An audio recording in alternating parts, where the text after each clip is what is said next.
Grâce à cette vidéo, je vais gagner $1 million. 12 seconds later. Non, en vérité, je déconne. C'était juste pour attirer votre attention. Le savais-tu que les hackers au chapeau blanc et les hackers au chapeau noir ne sont pas les seuls types de hackers qu'il existe? En réalité, il en existe 6 et ces 6 types de hackers, nous allons les voir dans cette vidéo. Alors reste bien jusqu'à la fin, prends un verre d'eau. J'ai déjà fait une vidéo qui parle des grandes familles de hacking qu'il existe. Vous pouvez voir, je vais mettre le lien quelque part là. Alors, trêve de bavardage. White hat, des red hat, des black hat, des grey hat, des script kiddie, des activistes. Alors le premier type de hacker que nous allons voir, c'est le white hat hackers, ou bien le hacker au chapeau blanc.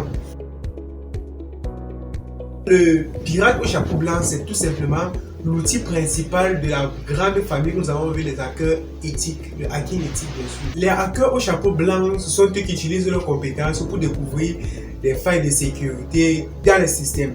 Alors, ce type de personnes sont très demandées par les entreprises, justement pour la bonne raison que eux, ils sont là pour découvrir les failles de sécurité qui peuvent être utilisées par les autres pour prendre le contrôle d'un système. Déjà, une entreprise ne peut pas prendre le risque de laisser des failles sur son système pour que les utilisateurs quelconques puissent voler les informations, comme le cas de YouTube. YouTube emploie régulièrement des hackers éthiques pour pouvoir vérifier si leur système est complètement anti-mal ou bien anti-hackers. Il faut comprendre que ce type de hacker est très demandé par les agences gouvernementales qui traitent de la cybersécurité. En gros, l'ange gardien. À côté des hackers au chapeau blanc, donc de très à côté, nous avons les black hat hackers, qui veut simplement dire les hackers au chapeau noir. Si vous avez un peu d'imagination, vous devinez ce qu'ils font. Eux, ce sont des individus malveillants du cyberespace qui tentent de s'introduire dans les systèmes et dans les réseaux pour voler des informations privées confidentielles. En plus de voler, les hackers au chapeau noir peuvent supprimer les informations contenues dans votre système. Supposons que je suis un gars qui en veut à une entreprise juste parce qu'elle a beaucoup de succès. J'engage un hacker malveillant, un black hat hackers, pour qu'il puisse s'introduire dans le système de cette entreprise et pour pouvoir causer des dommages, supprimer des informations très importantes, supprimer les revenus, la fiche de paie des employés de revenus, pour que cette entreprise en interne tourne mal. En gros, les bandits.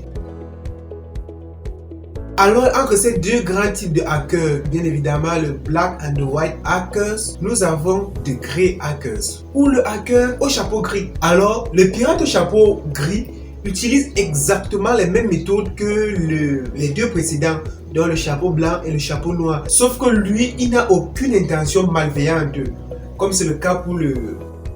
Je n'entends pas. Je n'entends rien. Je vous rappelle que c'est une vidéo interactive, hein.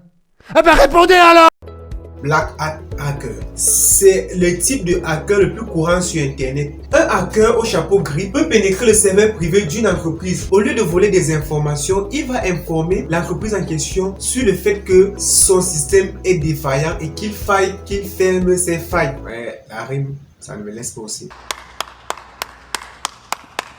Alors, au lieu de voler des informations, il va informer la direction sur les vulnérabilités qu'il a trouvées. Pour faire gros, c'est le bon samaritain d'Internet. C'est le bon samaritain d'Internet, mais sauf que deux fois, il demande de l'argent pour que les failles qu'il a découvertes puissent être fermées. Donc, il se comporte tantôt comme un hacker au chapeau blanc, tantôt comme un hacker au chapeau noir. Donc, comme un petit résumé, il ne vole pas des données, il n'offre pas des services en tant qu'expert de la sécurité. Et plus important, il ne s'occupe pas principalement de la cybersécurité des autres.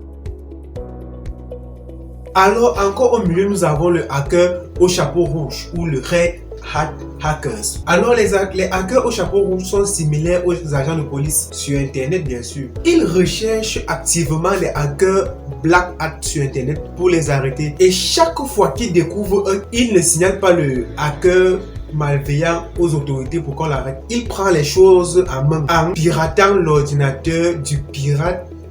Vous comprenez bien la nuance. Donc, il va pirater l'ordinateur du pirate qu'il a retrouvé sur Internet pour qu'il arrête ses activités ou bien pour mettre hors d'état de nuire la machine avec laquelle il faisait du hacking. Il peut surcharger le réseau du hacker Black Hat pour bloquer ses tentatives. Mais il faut aussi comprendre que certains hackers Black Hat peuvent utiliser des méthodes agressives. Et ces méthodes peuvent complètement anéantir l'ordinateur du Black Hat qui était visé. Alors, ce qui fait leur force, c'est qu'ils agissent généralement en groupe pour pouvoir attaquer soit un hacker Black Hat ou bien un groupe de hackers Black Hat.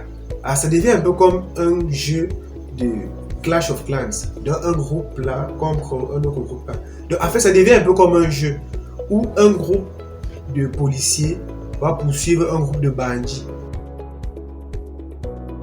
Alors, encore entre eux, il existe un autre type de hackers qui sont les activistes. Ceux-ci cherchent particulièrement à obtenir la publicité pour des actions qu'ils vont mener sur Internet. Ils peuvent par exemple pirater un serveur, une application, un site web pour pouvoir montrer qu'ils sont très performants. Un activiste peut défigurer tout un site web du gouvernement pour pouvoir protester contre certaines politiques et porter à l'attention du grand public et les sensibiliser. En gros, ceux-ci, ce sont les manifestants. Et donc, ce qui nous amène tout normalement au sixième type de hackers, les script kiddies. Un script kiddie est un hacker amateur qui connaît juste que les techniques de base de hacking. En fait, ça veut dire que moi aussi, je suis un script kiddie. Oui, bien évidemment, je suis un script kiddie parce que je me suis lancé dans le hacking il y a quelques mois et actuellement, je ne connais que les bases. Et c'est ces mêmes bases que je vais partager avec toi. Mais avec le temps, nous allons progresser, nous allons nous améliorer, nous allons utiliser des techniques avancées pour pouvoir devenir des hackers confirmés. Alors, pour continuer, il est peu probable que les script kiddies causent des dommages très importants sur Internet. Généralement, les script kiddies utilisent les logiciels de piratage open source ou bien les empruntent chez des personnes qu'elles connaissent et qui ont développé elles-mêmes des logiciels qui peuvent être utilisés pour hacker et qui ne sont pas open source. Les scripts kiddies ne constituent pas vraiment une menace pour les données de quiconque sur le web ou dans un réseau. Alors, ces hackers peuvent au plus défigurer les sites web mal protégés et peuvent rediriger par conséquent le trafic vers eux. Ce qui veut dire que pour des sites web qui sont encore pour le moment mal protégés, même comme ils sont rares ces derniers temps, les scripts qui peuvent totalement obtenir l'accès à ces sites web et voler les données, les rediriger vers leurs bases de données. Alors, maintenant que tu connais toutes les casquettes de hacker qu'il existe, il te revient de faire le bon choix de quel côté de la force tu veux être. Soit du côté des white hat, des red hat, des black hat, des grey hat, des script kiddies, des activistes. À toi de faire le choix. Mais dans notre hacking aventure, nous verrons en gros tous ces types de hackers. Alors, dis-moi dans les commentaires ci-dessous quel type de hacker tu aimerais être et pourquoi.